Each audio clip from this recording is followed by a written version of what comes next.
இனிமே கண்ணை மூடிட்டு கடலை எண்ணெய் வாங்கலாம். ஏன்னா மந்த்ரா கடலை எண்ணெய் இதயத்தின் தயாரிப்பு. வறுக்க பொரிக்க ஏன் எல்லா சமையலுக்கும் மந்த்ரா தான். மந்த்ரா கடலை எண்ணெய், அபார ருசி, ஆரோக்கியமான உடல் நலம். வணக்கம். செய்தி சுருக்கம். ஹோர்முஸ் நீரிணையை திறங்க ஈரான் அதிபரிடம் பேசிய மோடி. கப்பல் போக்குவரத்துக்கு பாதுகாப்பு அவசியம்.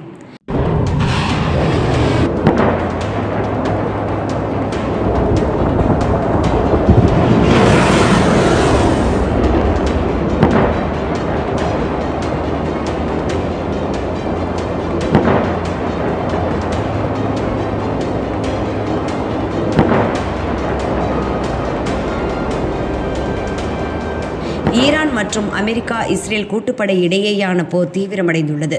இரு தரப்பிலும் பதிலடி தாக்குதல்கள் தரப்படுவதால் வளைகுடா நாடுகளில் பதட்டம் அதிகரித்துள்ளது.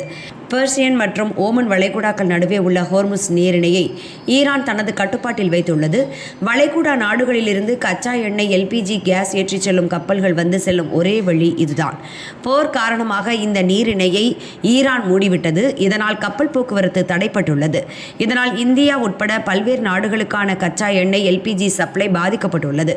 இதனால் ஹோர்முஸ் நீரிணையை கைப்பற்றி தன் கட்டுப்பாட்டில் கொண்டு வர அமெரிக்கா முயற்சித்து வருகிறது. அதற்காக தாக்குதலை தீவிரப்படுத்தவும் திட்டமிட்டுள்ளது. இச்சூழலில் ஈரான் அதிபர் மசூத் பெசேஷ்கியானுடன் நமது பிரதமர் மோடி தொலைபேசியில் பேசியுள்ளார்.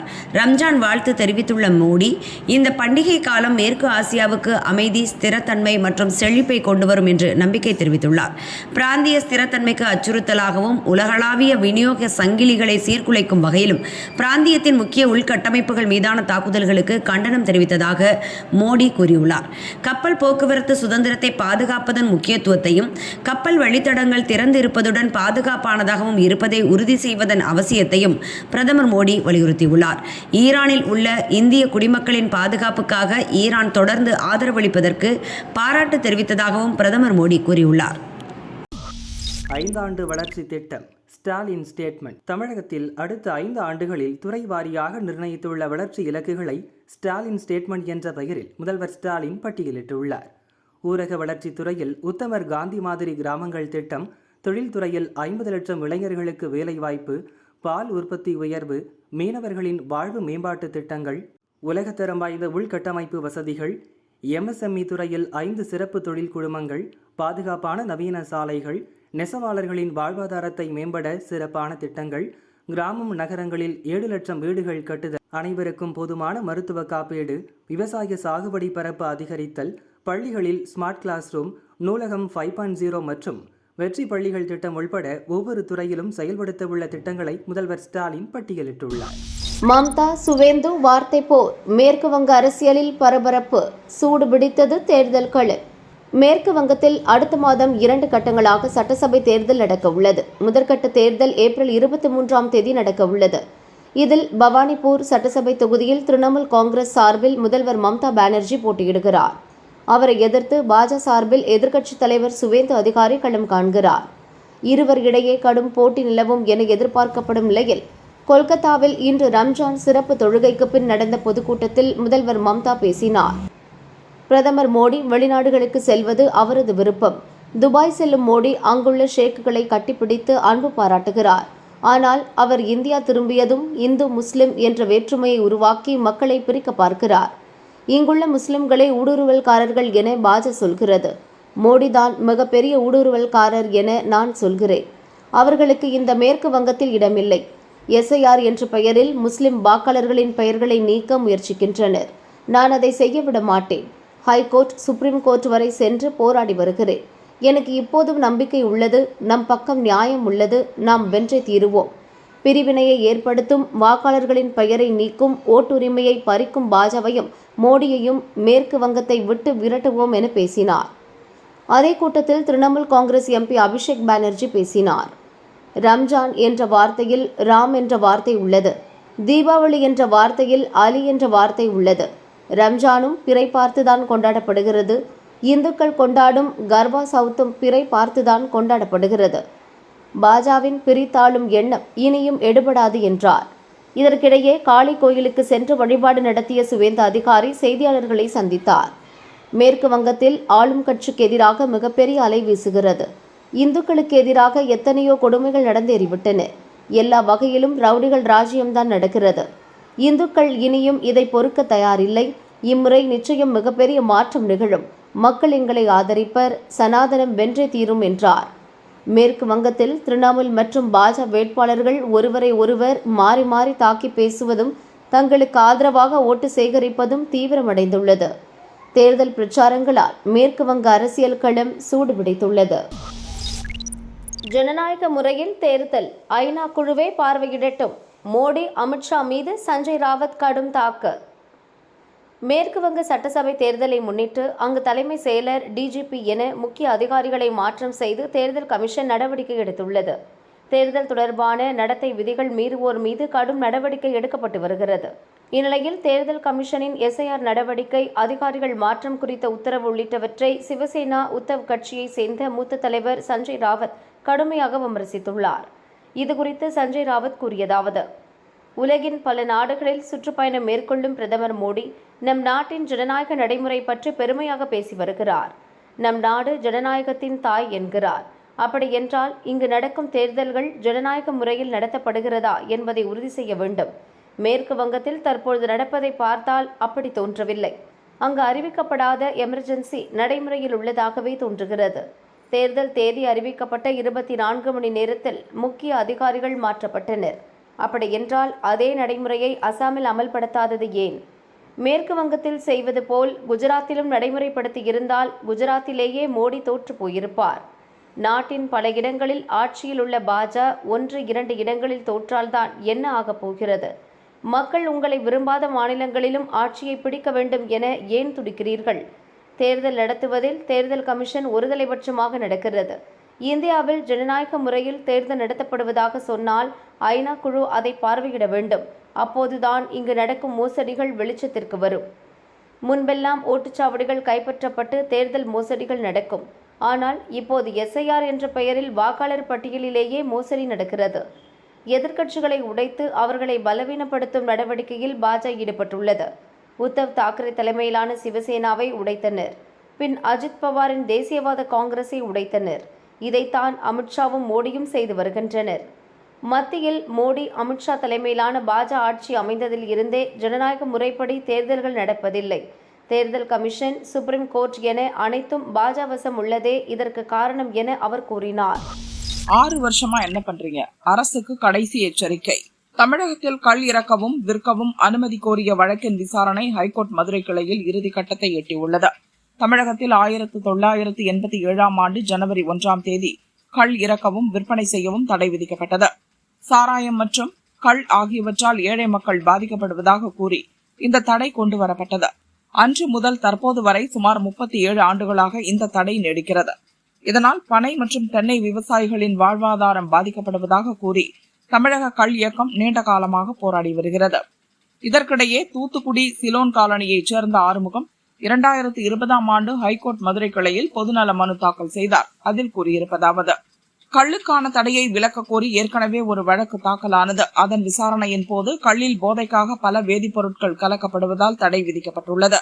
கள் உடல் நலனுக்கு கேடு என அரசு தரப்பில் தெரிவிக்கப்பட்டது. ஆனால் வெளிநாட்டு மதுபானங்களின் விற்பனையை பெருக்குவதற்காகவே கள்ளுக்கு தடை விதிக்கப்பட்டுள்ளது. வெளிநாட்டு மதுபானங்களை விட கள்ளில் குறைவாகவே போதை உள்ளது. எனவே மதுவிலக்கு சட்டத்தில் கள் இறக்கவும் விற்கவும் தடை விதிக்கப்பட்டிருப்பதை நீக்க வேண்டும். தனி மற்றும் மருத்துவ பயன்பாட்டிற்காக பனை மரங்களிலிருந்து கள் இறக்கவும் விற்கவும் அனுமதி வழங்க உத்தரவிட வேண்டும் என தெரிவித்திருந்தார். இந்த மனு 2020இல் விசாரணைக்கு வந்தபோது தமிழக உள்துறை செயலர், தமிழ்நாடு மதுவிலக்கு மற்றும் ஆயத்தீர்வை செயலர் பதிலளிக்க நீதிபதிகள் உத்தரவிட்டனர். கோர்ட் உத்தரவிட்ட பிறகும் 6 ஆண்டுகளாக தமிழக அரசு தரப்பில் பதில் மனு தாக்கல் செய்யப்படவில்லை. இந்த வழக்கு நீதிபதிகள் சதீஷ்குமார், ஜோதிராமன் அமர்வில் மீண்டும் விசாரணைக்கு வந்தது. அரசு தரப்பில் பதில் மனு தாக்கல் செய்ய கால அவகாசம் கோரப்பட்டது. இதனை கேட்டு அதிருப்தி அடைந்த நீதிபதிகள், ஒரு முக்கியமான வழக்கில் 6 ஆண்டுகளாக பதிலளிக்காமல் இருப்பது ஏன்? அரசுக்கு இது தொடர்பாக கொள்கை முடிவு எடுக்க தடையாக இருப்பது எது? அண்டை மாநிலங்களான கேரளா மற்றும் புதுச்சேரியில் கள் விற்பனை அனுமதிக்கப்படும் போது தமிழகத்தில் மட்டும் ஏன் தடை தொடர்கிறது? அரசு இன்னும் எவ்வளவு காலம்தான் கால அவகாசம் கேட்கும் என காட்டமாக கேட்டனர். ஏப்ரல் 27க்குள் அரசு தனது பதிலை தாக்கல் செய்ய தவறினால் அடுத்த விசாரணையின் போது அபராதம் விதிக்கப்படும் என எச்சரித்தனர். அன்றைய தேதிக்கு வழக்கை ஒத்திவைத்தனர். இந்தியா காலடியில் விழுந்த ஏவுகணை, ஈரான் பவரை முதல் முறை பார்த்த பூமி. டியாகோ கார்சியா டமால். 4000 கிலோமீட்டர் தாண்டிய குண்டு. மத்திய கிழக்கை உலுக்கும் போரில் அமெரிக்காவுக்கு தொடர்ந்து ஈரான் அதிர்ச்சி வைத்தியம் கொடுக்கிறது. அமெரிக்கா நினைத்ததை விடவும் ஈரான் பலமாக இருக்கிறது. இஸ்ரேல் அமெரிக்க குண்டுவீச்சில் ஈரான் மிகப்பெரிய சேதத்தை சந்தித்திருந்தாலும் பதிலடி கொடுப்பதை நிறுத்தவில்லை. இந்த போரில் இஸ்ரேலுக்கு பெரிய சேதம் இல்லை, அமெரிக்கா தான் கடுமையாக பாதிக்கப்பட்டிருக்கிறது. வளைகுடாவில் உள்ள அதன் சொத்துகள் சேதமடைந்துள்ளன. அமெரிக்காவின் படைதளங்கள் இருக்கும் வளைகுடா நாடுகளின் ஆயில் மற்றும் கேஸ் கட்டமைப்புகளையும் ஈரான் குண்டு வீசி தகர்த்திருக்கிறது. இன்னொரு பக்கம் சர்வதேச முக்கியத்துவம் வாய்ந்த எரிபொருள் வழித்தடத்தில் இருக்கும் ஹார்முஸ் ஜலசந்தியையும் ஈரான் கையில் எடுத்து விட்டது. ஈரானின் சரமாரி பதிலடியால் இப்போது உலகமே ஸ்தம்பித்திருக்கிறது. எரிபொருள் விலை உயர்வு ஒரு பக்கம் என்றால் தட்டுப்பாடு ஏற்படுமோ என்ற பதற்றம் மறுபக்கம். இப்படி தொடர்ந்து பலத்தை காட்டி வரும் ஈரான் உலகில் யாராலும் தொடவே முடியாது என்று அமெரிக்கா மார்தட்டிய சக்தி வாய்ந்த F-35 போர் விமானத்தை நேற்று முன்தினம்தான் சுட்டு தள்ளியது.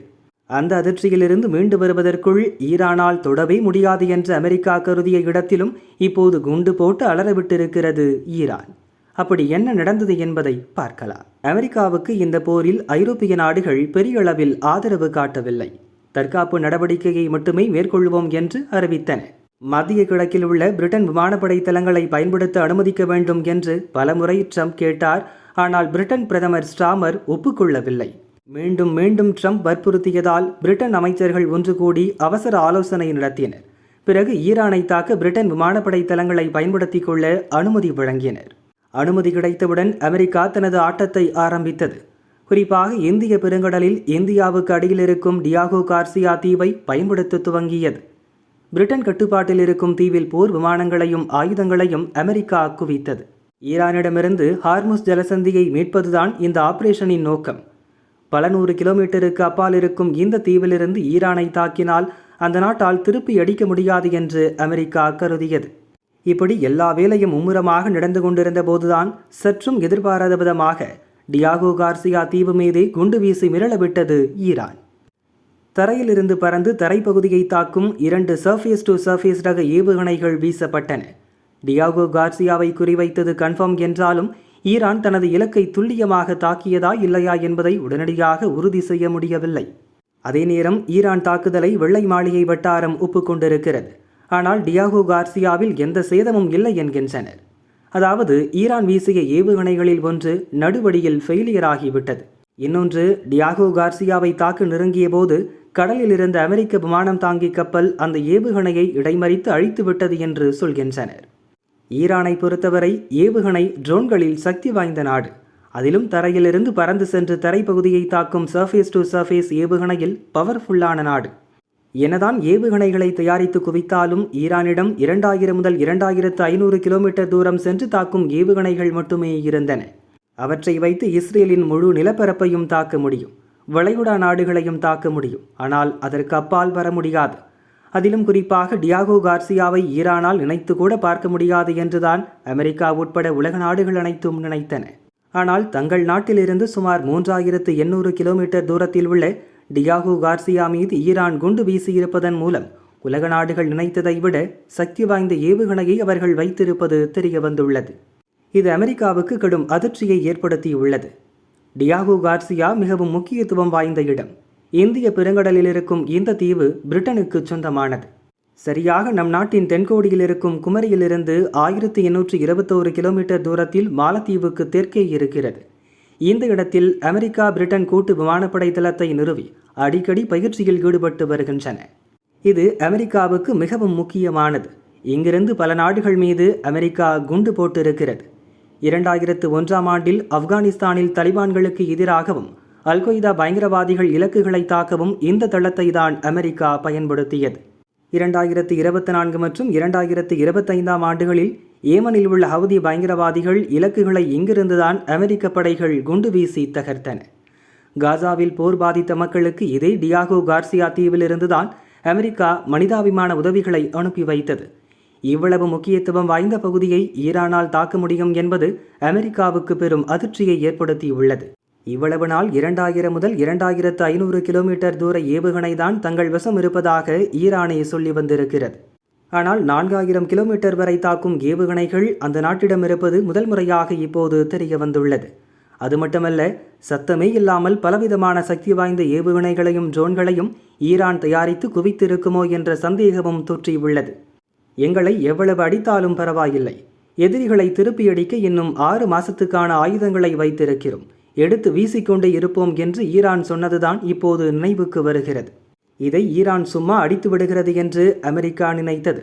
ஒருவேளை அது உண்மைதானோ என்ற பதற்றம் இப்போது அந்த நாட்டுக்கு தொற்றியிருக்கிறது என்பதே நிதர்சனம்.